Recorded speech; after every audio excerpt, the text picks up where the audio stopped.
বিসমিল্লাহির রহমানির রহিম। এই প্রিয় নেতৃবৃন্দ, সাইলেন্ট সাইলেন্ট সহকর্মীবৃন্দ, সকল সুবর্ণাতিথিগণ, আসসালামু আলাইকুম।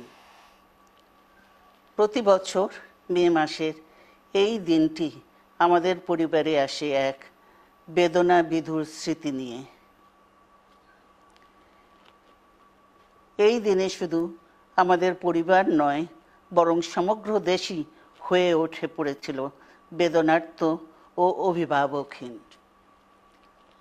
আমাদের প্রিয় মাতৃভূমি বাংলাদেশের জন্মের সাথে জড়িয়ে থাকা এক অবিচ্ছেদ্য নাম শহীদ প্রেসিডেন্ট জিয়াউর রহমান, যে চট্টগ্রাম থেকে স্বাধীনতার ঘোষণা করে তিনি এ দেশের সাথে তার নাম অবিচ্ছেদ্য করেছিলেন।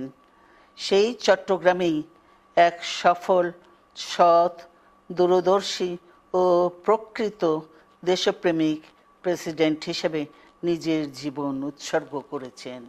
এদেশে গণতন্ত্র, স্বাধীনতা, সংবাদপত্র ও বিচার বিভাগের স্বাধীনতা, স্বনির্ভরতা ও উন্নয়ন এবং নিজস্ব জাতীয়তাবাদ সৃষ্টির অনন্য রূপকার শহীদ জিয়া, যে গণতন্ত্র প্রতিষ্ঠা আর সার্বভৌমত্ব রক্ষার লড়াইয়ে তিনি শাহাদাত বরণ করেছেন, সেই গণতন্ত্র নিরবচ্ছিন্ন যাত্রা আজও বাধাগ্রস্ত হচ্ছে প্রতি পদে পদে।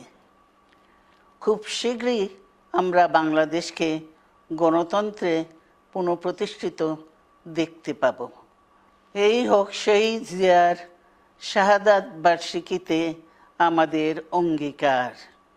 এই লক্ষ্যে সুশৃঙ্খলভাবে এগিয়ে চলার জন্য আমি বিএনপির সকল পর্যায়ের নেতা কর্মী ও দেশবাসীর প্রতি আহ্বান জানাচ্ছি।